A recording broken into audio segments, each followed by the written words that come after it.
Sweet తినాలనిపించినప్పుడు ఈ సేమియా కేసరిని ట్రై చేయండి ఒకసారి. పొయ్యి మీద ఒక కళాయి పెట్టుకొని 1 టేబుల్ స్పూన్ వరకు నెయ్యి, అలాగే డ్రై ఫ్రూట్స్ వేసుకోండి. ఇక్కడ నేను కిస్మిస్, జీడిపప్పు వేసాను. దోరగా ఫ్రై చేసి పక్కన పెట్టేసుకోండి. అదే ప్యాన్లో మళ్ళీ 1 కప్పు సేమియా వేసి దోరగా ఫ్రై చేయండి.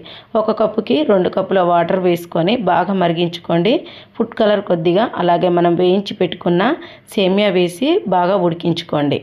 సేమియా దగ్గరికి అయ్యేంత వరకు ఉడికించుకున్న తర్వాత 3 యాలకులు వేసుకొని ఒకసారి బాగా మిక్స్ చేసుకొని టేస్ట్కి సరిపడా షుగర్ వేసుకోండి. 1/2 కప్పు వరకు షుగర్ పడుతుంది.